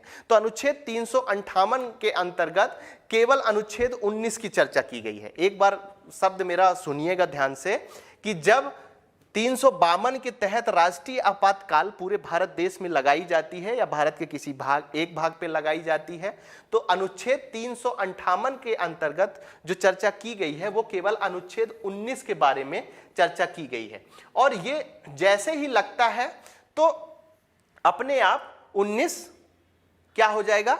निलंबित हो जाता है, ठीक है, स्वयं समाप्त हो जाएगा। जैसे ही अनुच्छेद 352 लगेगा तो अनुच्छेद 358 के तहत अनुच्छेद 19 अपने आप ही समाप्त हो जाएगा। लेकिन यहां पर एक चीज याद रखनी है हमको कि युद्ध, और जैसे 3 आधार होते हैं इमरजेंसी लगाने के, युद्ध, बाह्य आक्रमण और सशस्त्र विद्रोह, तो ये अपने आप कहां कहां पर समाप्त होंगे? तो युद्ध और बाह्य आक्रमण के समय ये अपने आप समाप्त हो जाएंगे, लेकिन सशस्त्र विद्रोह में ऐसा नहीं होगा। इसी तरह जब हम अनुच्छेद 359 की बात करते हैं तो अनुच्छेद अपने आप समाप्त नहीं होता है। या यहां पर यह चीज समझिए, जो 359 है ये 3 अनुच्छेदों 19 आर्टिकल 20, आर्टिकल 21 और आर्टिकल 19 इसमें भी सम्मिलित है, ठीक है ना। इन अनुच्छेदों को छोड़कर, आर्टिकल 20, आर्टिकल 21 और आर्टिकल 19 को छोड़कर जो अन्य अधिकार बचते हैं, ठीक है ना, वो अपने आप समाप्त नहीं होते हैं। उसमें क्या करता है कि राष्ट्रपति लिखित रूप से कुछ समय के लिए उसे समाप्त करने की घोषणा कर, और जितने समय तक करेगा उतने समय में ही राष्ट्रीय आपातकाल के समय में उसने कह दिया कि 1 महीने, 15 दिन, 10 दिन तक ये जो है निलंबित रहेंगे। ठीक है, ये अधिकार तो 358 और 359 के बीच में आपको अंतर समझ में आ गया होगा, और केवल आपको इतनी चीजें ही याद रखनी है, ज्यादा डीप में जाने की जरूरत आपको नहीं है, क्योंकि क्वेश्चन पूछा जाएगा तो केवल 358 और 359 में क्या अंतर है इस पर एक क्वेश्चन आधारित हो सकता है, तो ये चीज आपको याद रखनी है। ठीक है, तो यहां तक की चीजें क्लियर होंगी। अब हम बात करते हैं अनुच्छेद 20 की। ठीक है, अनुच्छेद 20 में क्या बोला गया है कि अपराधों के लिए दोष सिद्धि के संबंध में भी संरक्षण दिया जाता है। सीधा सा मतलब है कि हमारे जो संविधान निर्माणकर्ता थे, आप सोचिए कि कहीं राज्य तानाशाह न बन जाए। ठीक है, कोई भी, उन्होंने सोचिए अनुच्छेद 20 के अंतर्गत जिनका दोष सिद्ध हो गया है उनके संरक्षण के लिए भी नियम बना रखे हैं। ठीक है, क्यों? क्योंकि ये मूल अधिकार है, और मूल अधिकार किस पे विशेष रूप से होते हैं? आपकी व्यक्तिगत स्वतंत्रता किसी भी तरीके से हनन ना हो। ठीक है ना, यदि आप अपराधी हैं तो ऐसा नहीं कि आपको जेल में किसी भी तरीके से रखा जाएगा, किसी भी तरीके से रखा जाएगा, जो मन करेगा वो आरोप लगा दिया जाएगा, जितने साल की, ये सब नहीं होंगी। विधिवत तरीके से लॉ के अंतर्गत सारी चीजें शुरू की जाएंगी, व्यक्तिगत स्वतंत्रताओं को ध्यान में रखते हुए काम किए जाएंगे। तो अनुच्छेद 20 के अंतर्गत अपराधों के लिए दोष सिद्धि के संबंध में भी संरक्षण दिया गया है। इसमें कहा गया है कि जिन पर अपराध करने का अभियोग लगाया जाता है उन्हें संवैधानिक संरक्षण प्रदान करना है। ठीक है, अब यहां पर 3 तरह के संरक्षण प्रदान किए गए हैं। कितने तरह के संरक्षण प्रदान किए गए हैं? 3 तरह के संरक्षण प्रदान किए गए हैं, ये आपको याद रखना है। पहला कौन सा है? भूत लक्षी दांडी विधियों से संरक्षण। इसका सीधा सा मतलब है, यदि सामान्य शब्दों में आप लिखिए तो कोई अपराधी, समझ लीजिए आज 21 अप्रैल है, आज 21 अप्रैल है। ठीक है, किसी अपराधी ने आज 21 अप्रैल 2023 को कोई अपराध किया है और उसकी सजा कितनी है? उसकी 10 साल है। ठीक है ना, तो अब ऐसा नहीं किया जाएगा कि ये अपराधी 21 अप्रैल 2023 को कोई अपराध किया है और 10 वर्ष की यदि सजा दी गई है, तो ऐसा बिल्कुल नहीं किया जाएगा कि इसकी सजा को बढ़ा दिया जाए। ठीक है, अब बोला जाए कि भैया 22 अप्रैल 2023 को जो इसने अपराध किया है उसकी सजा 20 साल हो गई है। कितनी हो गई है? 20 साल हो गई है। तो अब इसको दंड दिया जाएगा तो किस हिसाब से दिया जाएगा? 20 साल के हिसाब से दंड दिया जाएगा। ऐसा नहीं है। भूत लक्षी प्रभाव, दांडी का प्रभाव यही है कि उसके अपराध करते समय जो दंड का प्रावधान रहा है उसी दंड के प्रावधान के तहत उसको सजा सुनाई जाएगी। ठीक है, यहां पर देखिए विधि की सर्वोच्चता के सिद्धांत को मान्यता दी गई है इसके अंतर्गत, और उन अपराधियों को संरक्षण प्रदान किया गया है। ऐसा नहीं है कि वो अपराध कर दिया है और आज आप उसकी सजा बढ़ा के और सजा दीजिए। जिस समय उसने अपराध किया है, ठीक है ना, और जो सजा थी उसको उसी तरीके की सजा मिलेगी। दूसरा, इसका संबंध आपराधिक कानूनों से है, ना कि सिविल कानूनों से है। ये जो भूत लक्षी दांडी विधि की बात की जा रही है ये सिविल मामलों से संबंधित नहीं है। ठीक है, ये चीज आपको बिल्कुल दिमाग में बिठा लेनी है, ये केवल आपराधिक कानूनों से संबंधित है। नेक्स्ट बिंदु क्या है? अर्थात विधायिका किसी सिविल कानून को भूत लक्षी प्रभाव से लागू कर सकती है किंतु आपराधिक कानून के संबंध में नहीं। हाँ, विधायिका, यहां पर एक अपवाद आप समझ सकते हैं कि भूत लक्षी प्रभाव जो है वो सिविल मामलों पर लागू किया जा सकता है, ठीक है ना, लेकिन आपराधिक मामलों में ऐसा नहीं किया जा सकता। ठीक है, अब यहां पर कैसे सिविल मामले कैसे हैं? जैसे किसी ऑफिस में है, यदि आप कुछ मर्डर कर देते हैं तो वो ऑफिस वाला आपको पेमेंट देगा कि नहीं देगा, जो पैसे उसके पास हैं, वो सारी चीजें सिविल के मामले में आएंगी। तो उस हिसाब से उसमें भूत लक्षी प्रभाव दांडी लागू किया जा सकता है, लेकिन सिविल कानूनों में ये लागू किया जा सकता है, लेकिन आपराधिक मामलों में इसे लागू नहीं किया जा सकता। फिर दूसरा क्या है? दोहरे दंड से संरक्षण। मतलब किसी भी अपराधी को यदि एक बार दंडित किया गया है तो उसी अपराध के लिए उसे दोबारा दंडित नहीं किया जाएगा। कि अब एक व्यक्ति है, उसको बोला गया कि भैया आपको 10 वर्ष की सजा दी जा रही है एक अपराध के लिए, फिर कुछ दिन रहा, फिर उसको एक बार दंड दे दिया गया है फाइनल 10 साल के लिए। अब उसी सजा के लिए फिर से बोला जाए कि भैया 10 साल के लिए और आप जेल में रहिए। तो इस टाइप का नहीं होगा, दोहरे दंड का से संरक्षण दिया गया है, क्योंकि हमारे यहाँ तानाशाह राज्य नहीं चल रहा है, हमारे यहाँ लोकतांत्रिक देश है और हर व्यक्ति का अपना एक अधिकार है, ये चीज आपको याद रखना है, ठीक है। तो एक ही अपराध के लिए एक व्यक्ति को एक बार से अधिक दंडित नहीं किया जा सकता। उसके बाद अपने विरुद्ध गवाही देने से संरक्षण। किसी को आपने कई बार देखा होगा, कई फिल्मी कई मूवीज में आपने देखा होगा कि पुलिस वाले क्या करते हैं, बिल्कुल सर के ऊपर चढ़ जाते हैं मुलजिम के ऊपर और बोलते हैं चल लिख दे कागज में कि तूने ये अपराध किया है, और वो कहता रहता है साहब मैंने ये अपराध नहीं करा, मैंने चोरी नहीं की है, मैंने ये नहीं किया है, मैंने वो नहीं किया है। तो इस तरह से आप दबाव बनाकर किसी भी जो व्यक्ति है उसको आप ये नहीं कह सकते हैं कि भैया आप अपने विरुद्ध गवाही दो, ठीक है, और हम आपको उसी आधार पर, क्योंकि सीधा है कोर्ट के सामने पुलिस क्या बोल देगी कि साहब इसने स्वीकार कर लिया है कि मैंने इसका मर्डर किया है, कि मैंने इस घर में चोरी करी है, तो सुप्रीम कोर्ट भी क्या करेगा, उसको सजा सुना देगा। तो इसीलिए हमारे संविधान ने क्या किया है, उन्होंने बोला है कि अपने विरुद्ध गवाही देने से संरक्षण प्रदान किया गया है। ये आर्टिकल 20 के अंतर्गत पढ़ रहे हैं हम, आपको याद रखना है, किसी भी तरीके का मन में कंफ्यूजन नहीं पालना है, ठीक है। किसी अपराध के अभिव्यक्ति को स्वयं अपने विरुद्ध गवाही साक्ष्य पेश करने के लिए बाध्य नहीं किया जा सकता कि साहब आप ऐसा करिए, ठीक है। अब हम बात करते हैं आर्टिकल 21 की, ठीक है। आर्टिकल 21 सबके लिए इंपॉर्टेंट है, हमारे आपके लिए भी जरूरी है, क्योंकि इसमें सबसे बड़ी बात कही गई है कि भारत में रहने वाले प्रत्येक व्यक्ति को, ठीक है ना।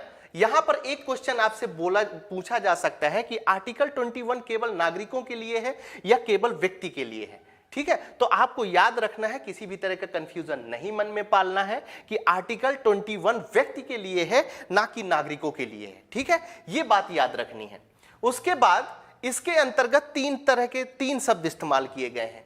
प्राण की स्वतंत्रता की बात की गई है, दैहिक स्वतंत्रता की बात की गई है, और नंबर 3 है विधि द्वारा स्थापित प्रक्रिया की बात की गई है। मतलब प्राण और दैहिक स्वतंत्रता आपको दी जाएगी पूरी तरह से, और ये कब प्रतिबंधित की जाएगी, विधि द्वारा स्थापित प्रक्रिया के अनुसार ही वंचित किया जाएगा, अन्यथा नहीं, ठीक है।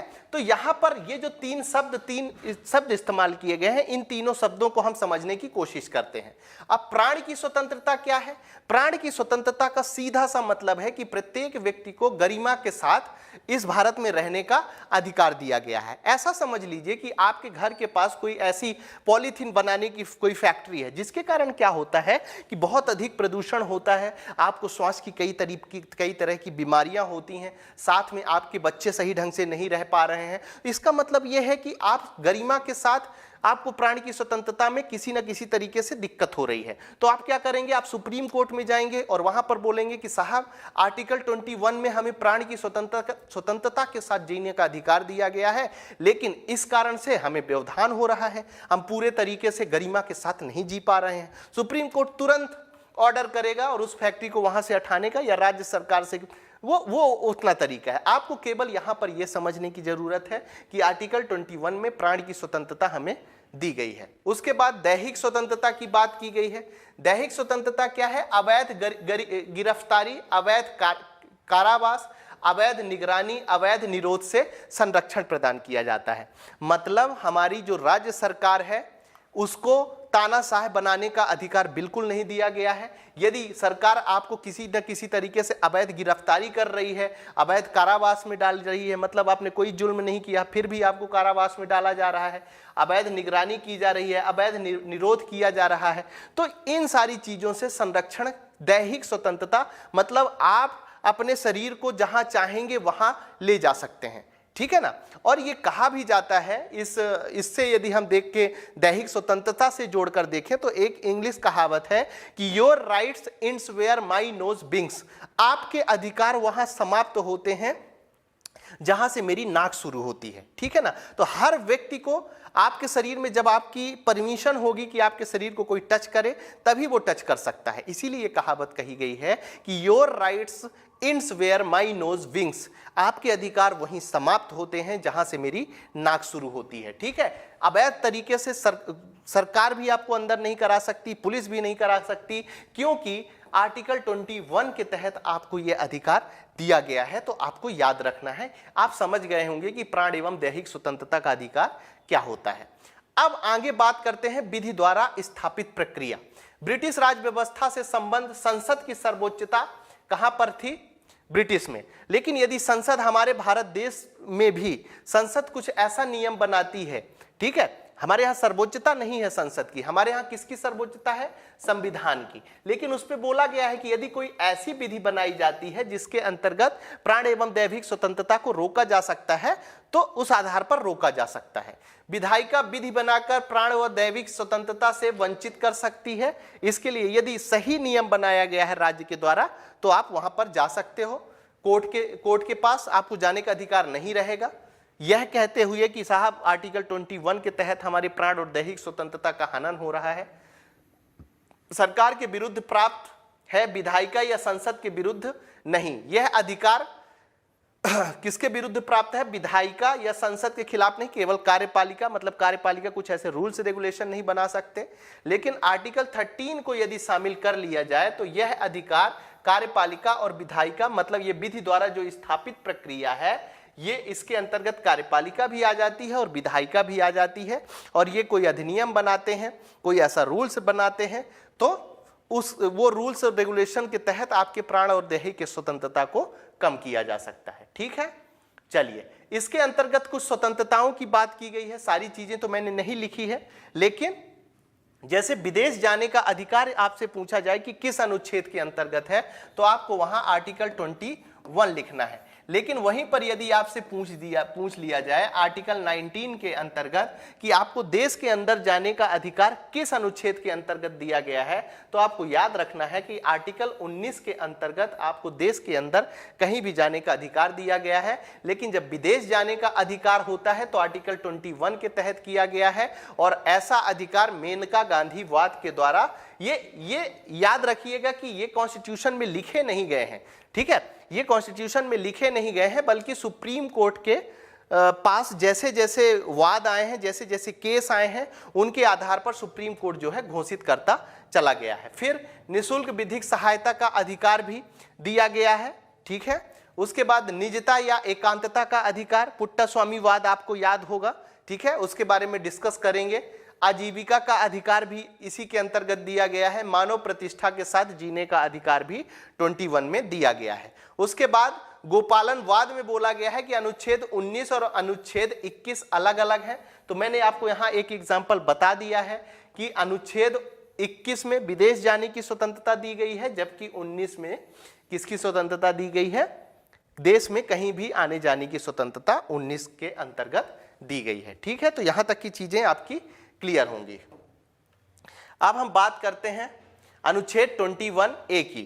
तो इसमें क्या इंपॉर्टेंट है? एक तो अनुच्छेद 21A के तहत 86वें संविधान संशोधन किया गया है। कब किया गया है? 2002 में किया गया है। कौन सा प्रावधान है इसके अंतर्गत? कि राज्य विधि बनाकर 6 से 14 वर्ष तक के बालकों को निःशुल्क और अनिवार्य शिक्षा प्रदान कर सकता है। उसके बाद निःशुल्क एवं अनिवार्य शिक्षा अधिनियम 2009 पारित किया गया है। इसी अधिनियम को ध्यान में रखते हुए तो कभी भी आपसे यह पूछा जा सकता है कि किस अनुच्छेद के तहत निःशुल्क एवं अनिवार्य शिक्षा अधिनियम 2009 पारित किया गया है, तो आपको याद रखना है अनुच्छेद 21 के तहत। उसके बाद 1 अप्रैल 2010 को निःशुल्क एवं अनिवार्य शिक्षा अधिनियम, जिसमें 6 से 14 वर्ष तक के बच्चों की निःशुल्क एवं अनिवार्य शिक्षा की बात की गई है, उसमें उसे कब लागू किया गया है? तो 1 अप्रैल 2010 को लागू किया गया है। ये चीज आपको याद रखनी है। ठीक है, अब बात करते हैं अनुच्छेद 22 की। अपने पास समय कम बचा है, इसलिए हम जल्दी जल्दी रिवीजन कर रहे हैं। आप चीजों को समझते चलिए और सारी चीजें आपकी क्लियर होती जाएंगी। ठीक है, कुछ दशाओं में गिरफ्तारी या निरोध से संरक्षण दिया गया है। मतलब सरकार चाहेगी तो जब इच्छा होगी तब आपको जेल में नहीं डाल सकती। यदि ऐसा करने का अधिकार आपको दिया जाता तो तानाशाही सरकार और लोकतंत्रात्मक सरकार के बीच में कोई अंतर ही नहीं रह जाता। जबकि हमारा भारत क्या है? लोकतांत्रिक शासन चलाने वाला देश है। इसीलिए बोला गया है कि कुछ दशाओं में यदि गिरफ्तारी की जाती है तो कुछ संरक्षण भी प्रदान किए गए हैं आर्टिकल 22 के तहत। जैसे गिरफ्तारी व बंदीकरण के विरुद्ध संवैधानिक सुरक्षा प्रदान की गई है। ठीक है, अनुच्छेद 22 में 7 खंड विभाजित किए गए हैं, तो इन 7 खंडों को आपको पढ़ने की जरूरत नहीं है। ठीक है, इस अनुच्छेद में गिरफ्तारी के 2 प्रकार बताए गए हैं, इसकी चर्चा हम कर लेते हैं। इससे कभी कभी क्वेश्चन पूछे जा सकते हैं। पहला क्या है? सामान्य दंड विधि के अधीन गिरफ्तारी। ठीक है, सामान्य विधि मतलब जो विधि बनाई गई है उसके आधार पर गिरफ्तारी की जा सकती है। लेकिन इस पे कौन कौन से संरक्षण प्रदान किए गए हैं? तो 3 तरह के संरक्षण। गिरफ्तारी के कारणों को जानने का अधिकार है। कोई व्यक्ति, किसी व्यक्ति को क्यों गिरफ्तार किया जा रहा है, उस व्यक्ति को यह जानने का पूरा अधिकार अनुच्छेद 22 के अंतर्गत दिया गया है। फिर अपनी रुचि के वकील से परामर्श व बचाव करने का अधिकार। ठीक है, उसके बाद थर्ड क्या दिया गया है? गिरफ्तारी के 24 घंटे के अंदर किसी मजिस्ट्रेट के समक्ष पेश किए जाने का। जब गिरफ्तारी की जाएगी तो 24 घंटे के अंदर उसे किसी मजिस्ट्रेट के समक्ष पेश किए जाने का भी संरक्षण प्रदान किया गया है। और ये कब की बात हो रही है? जब किसी व्यक्ति की गिरफ्तारी सामान्य कानून के तहत हो रही है, तब की बात हम कर रहे हैं। अब आगे बढ़ते हैं। निवारक निरोध से संबंधित प्रावधान। निवारक गिरफ्तारी होती है और सामान्य गिरफ्तारी में एक अंतर होता है। सामान्य गिरफ्तारी इसलिए होती है कि आपने कोई दंड किया है और मतलब आपने कोई अपराध किया है, तो उस अपराध के दंड स्वरूप आपकी गिरफ्तारी जो होगी वो सामान्य गिरफ्तारी कहलाएगी। लेकिन जो निवारक निरोध होता है, आप दंड किसी भी तरह का अपराध ना करें, सीधी सी बात है, अपराध को रोकने के लिए जो निवारक निरोध गिरफ्तारी की जाती है वो निवारक निरोध के अंतर्गत आती है। जैसे निवारक गिरफ्तारी दंडात्मक गिरफ्तारी से भिन्न होती है। ठीक है, ये चीज मैंने आपको बता दी। दंडात्मक गिरफ्तारी दंड देने के उद्देश्य से की जाती है, जबकि निवारक निरोध का उद्देश्य दंड देना नहीं वरन अपराध को रोकने से होता है। केवल संदेह के आधार पर गिरफ्तारी की जा सकती है। ठीक है, निवारक निरोध के अंतर्गत। तो एक हिसाब से देखा जाए, यदि हमारे संविधान में ये चीज नहीं जोड़ी जाती तो कितना हाहाकार मच जाता, क्योंकि इसमें भी संरक्षण प्रदान किया गया है। कौन कौन से संरक्षण? कि निरोध का सलाहकार बोर्ड द्वारा पुनरावलोकन, जो गिरफ्तारी की गई है उस पे एक पुनरावलोकन के लिए एक बनाया जाएगा, बोर्ड बनाया जाएगा। बिना बोर्ड के सलाह के 3 महीने से अधिक निरोध में नहीं रखा जा सकता।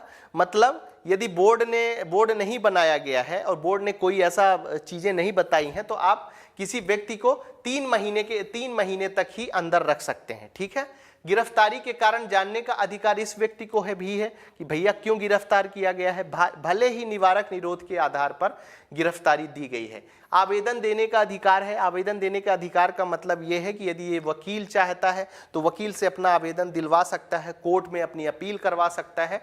ये सारे संरक्षण भी इसके अंतर्गत दिए गए हैं। ठीक है, अब चलिए अब हम बात करते हैं शोषण के विरुद्ध अधिकार, अनुच्छेद 23 और अनुच्छेद 24। ठीक है, तो सबसे पहले कौन सा समझ लेते हैं? हम अनुच्छेद 23 के बारे में समझ लेते हैं। 23 में क्या बोला गया है? मानव दुर्व्यवहार या बलात्श्रम पर निषेध। किसी व्यक्ति को न केवल राज्य के खिलाफ बल्कि व्यक्तियों के खिलाफ भी सुरक्षा प्रदान की गई है। जब हम कल आर्टिकल 17 पढ़ रहे थे तो यही चीज मैंने आपको बताया था, जिसमें छुआछूत से संबंधित बात कर रहे थे कि वो अनुच्छेद केवल राज्य के लिए नहीं बल्कि नागरिकों के खिलाफ भी काम करता है। तो किसी व्यक्ति को न केवल राज्य के खिलाफ बल्कि व्यक्तियों के खिलाफ भी सुरक्षा प्रदान की गई है अनुच्छेद 23 के तहत। ठीक है, मानव दुर्व्यापार के व्यवहार क्या होता है? पुरुष, महिला एवं बच्चों की वस्तु के समान खरीद बिक्री यदि हो रही है तो ये मानव दुर्व्यापार के अंतर्गत आएगा और आर्टिकल 23 के हनन के रूप में इसे माना जाएगा। महिलाओं और बच्चों का अनैतिक दुर्व्यापार, इसमें वेश्यावृत्ति भी शामिल है। यदि ऐसा करवाया जाता है तो ये मानव दुर्व्यापार के अंतर्गत आएगा। देवदासी प्रथा अपनाई जाती है या दास जैसी कुछ क्रियाएं की जाती हैं तो ये मानव दुर्व्यापार के अंतर्गत आएगा। उसके बाद संसद ने अनैतिक दुर्व्यापार निवारण अधिनियम 1956 भी बनाया है। अब बेगारी क्या कहलाती है, थोड़ा सा बेगारी को समझ लेते हैं। बिना मजदूरी के काम करना। बलात्श्रम क्या कहलाता है? किसी व्यक्ति की इच्छा के विरुद्ध उससे कार्य कराना। ठीक है, इसके अंतर्गत आता है शारीरिक या आर्थिक परिस्थितियों से उत्पन्न बाध्यता, न्यूनतम मजदूरी से कम पर काम कराना, ये सारी चीजें बेगार के अंतर्गत आती हैं। फिर बंधुआ मजदूरी व्यवस्था 1976, न्यूनतम मजदूरी अधिनियम 1948 बनाया गया है, लेकिन अपवाद स्वरूप इसमें यह जोड़ा गया है कि भैया सार्वजनिक उद्देश्यों के लिए हम आपसे बेगारी करा सकते हैं। सार्वजनिक उद्देश्य का मतलब क्या है कि अब जैसे चाइना ने हमारे देश में हमला कर दिया, अब जरूरत है कि भारत के 21 से लेकर 35 साल तक के युवाओं को सैनिक के रूप में बॉर्डर में भेजा जाए ताकि हमारे देश की रक्षा हो सके।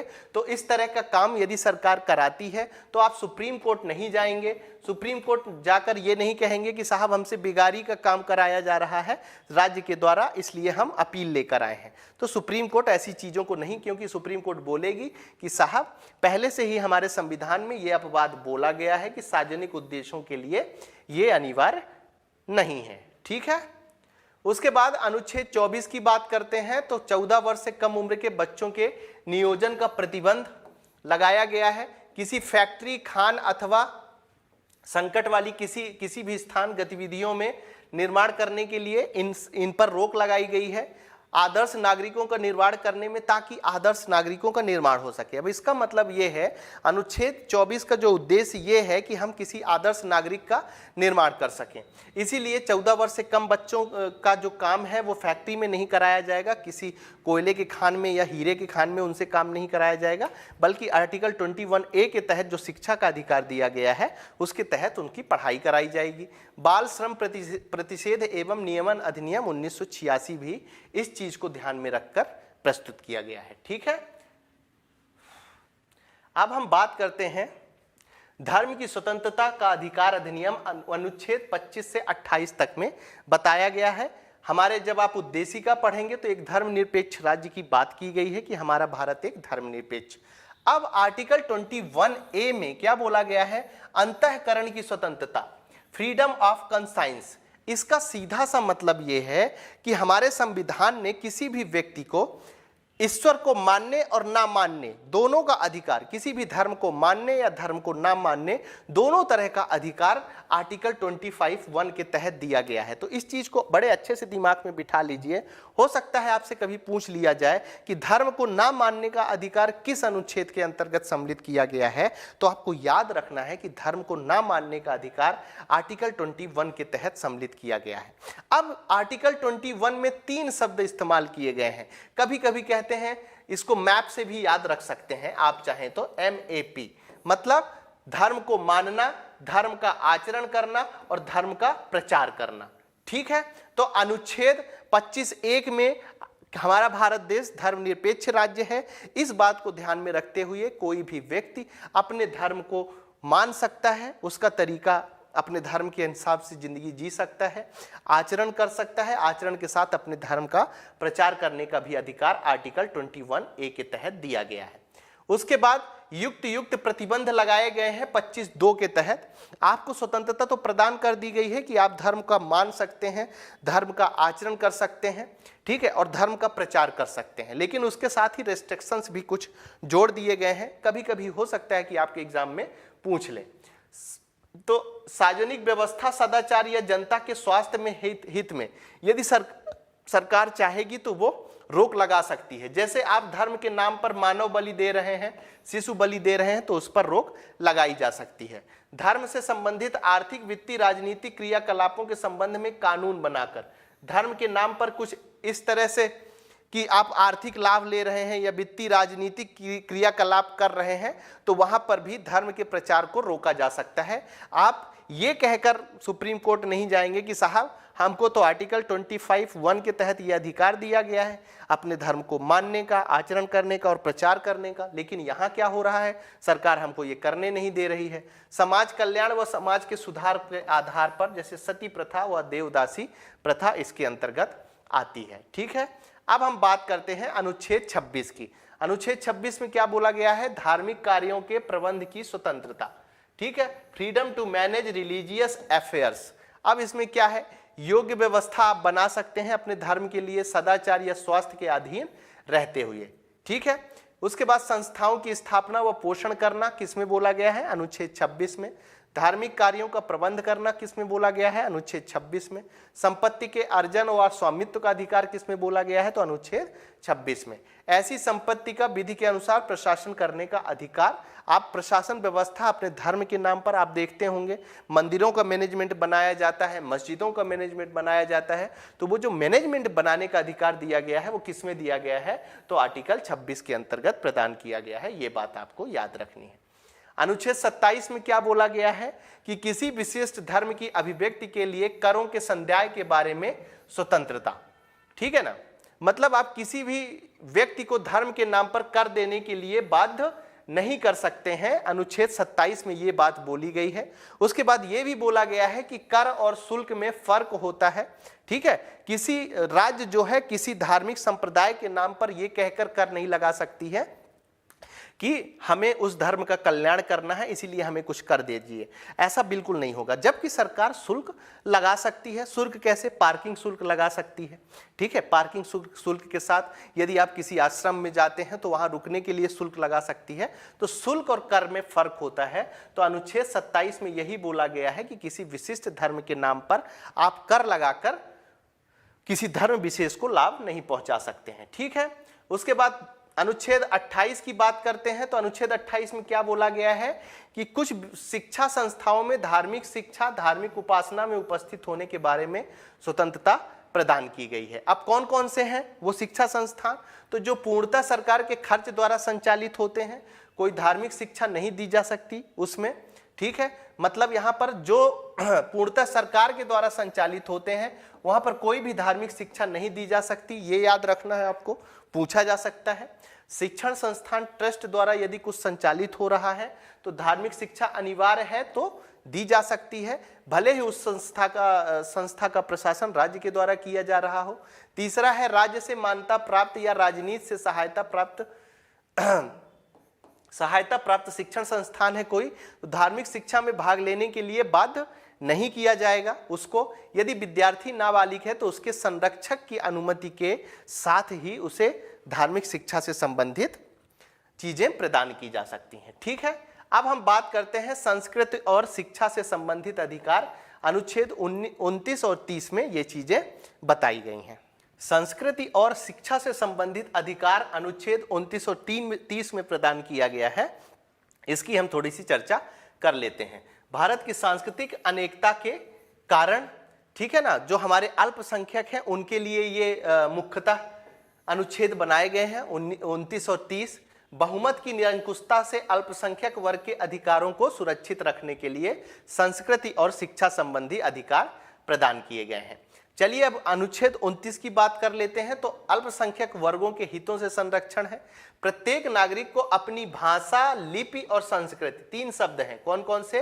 भाषा, लिपि और संस्कृति को बनाए रखने का अधिकार किसमें दिया गया है? तो अनुच्छेद 29A में दिया गया है। अनुच्छेद 29(2) में राज्य द्वारा घोषित या राज्य की सहायता से संचालित किसी शिक्षा संस्थान में प्रवेश के लिए किसी भी नागरिक को उसकी भाषा, धर्म, जाति व वंश के आधार पर वंचित नहीं किया जा सकता है। किसके किसके आधार पर वंचित नहीं किया जा सकता? भाषा के आधार पर, धर्म के आधार पर, जाति के आधार पर, वंश के आधार पर। लेकिन यहां पर आपको एक चीज याद रखनी है, लिंग के आधार पर राज्य जो है वो भेदभाव कर सकता है। ठीक है, इसीलिए लड़कों की स्कूल अलग खोली गई है और लड़कियों की स्कूल अलग। ठीक है, तो ये चीज याद रखनी है। उसके बाद आगे बढ़ते हैं, अनुच्छेद 30 की बात करते हैं।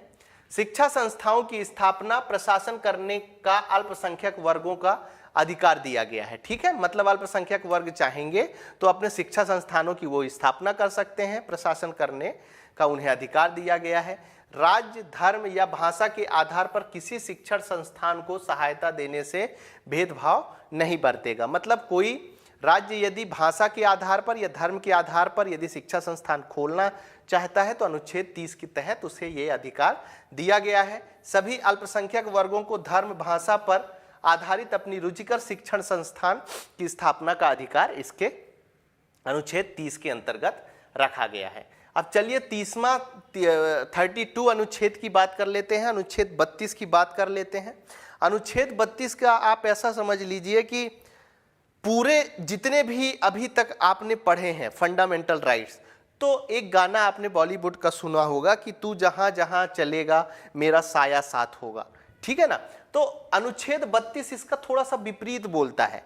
वो कहता है कि तू जहां जहां नहीं चलेगा वहां साया मेरा साथ होगा। फंडामेंटल राइट्स को ध्यान में रखते हुए ये याद रखने का एक तरीका है कि तू जहां जहां नहीं चलेगा, मतलब तेरे अधिकारों का यदि हनन होता है, ठीक है, तू नहीं चल पा रहा है सही तरीके से इनके जो आपको फंडामेंटल राइट्स दिए गए हैं, तो वहां पर आपको क्या दे दिया गया है, संवैधानिक उपचारों का अधिकार दे दिया गया है। सुप्रीम कोर्ट के द्वारा यह बोला गया है कि यदि किसी भी तरीके से आपके अधिकारों का हनन हो रहा है तो आप हमारे पास आइए और हम आपके अधिकारों की रक्षा करेंगे। और क्यों रक्षा करेंगे? क्योंकि हमारे संविधान ने सभी नागरिकों को, सभी व्यक्तियों को, ठीक है, मौलिक अधिकार प्रदान किए हैं। नागरिकों को भी किए हैं और व्यक्तियों को भी किए हैं। कल की क्लास में मैंने आपको बताया था कि कौन कौन से अधिकार नागरिकों को दिए गए हैं, मौलिक अधिकार केवल नागरिकों को दिए गए हैं, और कौन कौन से अधिकार सभी को दिए गए हैं। ठीक है, चलिए अब बात करते हैं मूल अधिकारों को न्यायपालिका की सहायता से सुरक्षित रखने के लिए। 32(1) में बोलता है कि सर्वोच्च न्यायालय मूल अधिकारों को गारंटी देने वाली एक संस्था है। ठीक है, पीड़ित व्यक्ति को यह अधिकार है कि वह सीधे सुप्रीम कोर्ट के पास निवेदन कर सकता है कि साहब हमारे अधिकारों का हनन किया गया है। सुप्रीम कोर्ट केवल मूल अधिकारों की गारंटी प्रदान करता है, अन्य अधिकारों की नहीं। आपको याद रखना है, जबकि हाई कोर्ट में क्या है, हाई कोर्ट में मूल अधिकारों के साथ साथ अन्य अधिकारों को भी संरक्षण प्रदान करता है। ठीक है, अब चलिए आर्टिकल 32 के तहत मूल अधिकारों को लागू कराने के लिए 5 प्रकार की रिट जारी की गई हैं। ठीक है, तो इस रिट में क्या है, केवल इतनी चीजें आपको याद रखनी है, बाकी ये तो आपको याद ही है कि आर्टिकल 32 के तहत सुप्रीम कोर्ट 5 तरह की रिट जारी कर सकता है। तो पहला क्या है, बंदी प्रत्यक्षीकरण है, हैबियस कॉर्पस जिसे कहा जाता है। शरीर, इसका अर्थ होता है शरीर प्राप्त करना। शरीर का प्राप्त करना क्या, अब पुलिस किसी को उठा ले गई तो उसके घर के क्या बोलेंगे जाकर सुप्रीम कोर्ट में कि साहब उसको पुलिस उठा ले गई है, लेकिन उन्होंने कारण नहीं बताया है कि किस अपराध के लिए उठा ले गई है। तो सुप्रीम कोर्ट पुलिस को आदेश देगी कि भैया शरीर हमें हमारे सामने प्रस्तुत किया जाए, बंदी प्रत्यक्षीकरण। ठीक है ना, यह रिट सरकारी अधिकारी या प्राइवेट व्यक्ति के लिए भी जारी की जा सकती है। थोड़ा सा ये इंपॉर्टेंट चीज है, 3 स्टार बनाइए और नोट डाउन करिए कि 5 प्रकार की जो रिट है उनमें से पहली रिट जो है बंदी प्रत्यक्षीकरण, ये सरकारी व्यक्तियों को भी दिया जा सकता है और किसी प्राइवेट व्यक्ति ने यदि उठा लिया है तो उसके लिए भी रिट लगाई जा सकती है। उसके बाद परमादेश मैंडमस जिसे कहा जाता है, जब कोई लोक प्राधिकारी, किसके लिए है, लोक प्राधिकारी अपने कर्तव्य के निर्वहन से इंकार करे तो कोर्ट क्या करेगी, परमादेश, बहुत बड़ा आदेश देगी कि साहब आपका ये कर्तव्य है, आपको करना ही है, लेकिन निम्नलिखित व्यक्तियों के विरुद्ध परमादेश जारी नहीं किया जा सकता। सेम क्वेश्चन आपसे पूछा जा सकता है कि निम्नलिखित में से किन व्यक्तियों के विरुद्ध परमादेश जारी नहीं किया जा सकता है। तो आपको याद रखना है कि राष्ट्रपति, राज्यपाल के विरुद्ध नहीं जारी किया जा सकता है, किसी प्राइवेट कंपनी या प्राइवेट व्यक्ति के खिलाफ जारी नहीं किया जा सकता है, और तीसरी चीज है, न्यायाधीश के विरुद्ध भी सामान्य परिस्थितियों में यह रिट जारी नहीं की जा सकती। ठीक है, उसके बाद तीसरी रिट की बात करते हैं, प्रोहिबिशन, प्रतिषेध कहा जाता है, न्यायिक रिट है। सबसे पहले तो आपको यही याद रखना है कि प्रतिषेध जो है वो न्यायालय से संबंधित रिट है। वरिष्ठ न्यायालय द्वारा अधीनस्थ न्यायालय को जारी की जाती है कौन सी, प्रतिषेध। और क्यों, जब कोई अधीनस्थ न्यायालय अपने अधिकार क्षेत्र के बाहर जाकर काम करता है तो उसका जो सुप्रीम कोर्ट होता है या हाई कोर्ट होता है वो प्रतिषेध रिट, उसको प्रोहिबिशन उस न्यायालय को जारी करता है और याद दिलाता है कि भैया आप अपनी औकात से बाहर जाकर काम कर रहे हैं, आप अपनी औकात में रहिए। सीधा सीधा प्रतिषेध मतलब रोक देता है कि आप अपनी औकात में रहिए। ठीक है, फिर उत्प्रेषण की बात कर लेते हैं, तो ये भी एक न्यायिक रिट है। इसमें क्या बोला गया है कि अधीनस्थ न्यायालय में चलने वाले वादों को वरिष्ठ न्यायालय के पास भेजने का आदेश दिया जाता है। ठीक है, अधीनस्थ न्यायालय में चलने वाले वादों को, इसमें उत्प्रेषण बोला जाता है कि कोई भी उच्च न्यायालय यदि अधीनस्थ न्यायालय में सही तरीके से सुनवाई नहीं हो रही है तो उसमें बोल दिया जाता है कि भैया तुमसे अब बात नहीं संभलने वाली है, तुम एक काम करो, हमें ऊपर भेजो तो हम ये सारी चीजें संभाल लेंगे। ठीक है, तो अधीनस्थ न्यायालय में चलने वाले वादों को वरिष्ठ न्यायालय के पास भेजने का आदेश उत्प्रेषण के अंतर्गत दिया गया है। जब अधीनस्थ न्यायालय ने अपने अधिकारिता के बाहर जाकर निर्णय दिया हो तो ये निर्णय में प्राकृतिक न्याय के सिद्धांतों का भी उल्लंघन करता है, तो उस पर भी क्या किया जाता है, उत्प्रेषण कर लिया जाता है, केस को ऊपर बुलवा लिया जाता है। अधिकार परीक्षा, आपका प्राधिकार क्या है, आपका अधिकार क्या है, आपको कौन से अधिकार दिए गए हैं। ऐसा तो नहीं है कि कोई काम कर रहे हैं किस अधिकार के तहत कर रहे हैं, ये सुप्रीम कोर्ट पूछ सकता है। ऐसे व्यक्ति के विरुद्ध जारी की जाती है जो किसी सार्वजनिक पद में अवैध रूप से धारण किया हुआ है, तो सुप्रीम कोर्ट उससे पूछ सकती है कि आप किस अधिकार से यहां पर बैठे हुए हैं। न्यायालय रिट जारी करके उसे अपने पद से हटा सकती है और उसे पद को रिक्त घोषित कर सकती है। ये किस रिट के जरिए कर सकती है, तो अधिकार परीक्षा रिट के अंतर्गत ऐसा किया जा सकता है। ठीक है, तो सारी चीजें हमने आज लगभग फंडामेंटल राइट्स के बारे में बहुत सारी जानकारी पढ़ ली है। अगली क्लास में हम नीति के निर्देशक तत्व भाग 4 के बारे में, अनुच्छेद 36 से 51 के बारे में पढ़ने वाले हैं। और साथ ही यदि हमारी चीजें आपको पसंद आ रही हैं तो आप इस वीडियो को लाइक कर सकते हैं, जिन्होंने सब्सक्राइब नहीं किया वो सब्सक्राइब कर सकते हैं। साथ ही इसकी यदि आप इस वीडियो की PDF डाउनलोड करना चाहते हैं तो हमारे टेलीग्राम चैनल एग्जाम साधक में जाकर बिल्कुल फ्री में इसकी PDF डाउनलोड कर सकते हैं। आप सभी को उज्जवल भविष्य की शुभकामनाओं के साथ आज की क्लास हम यहीं समाप्त करते हैं। धन्यवाद।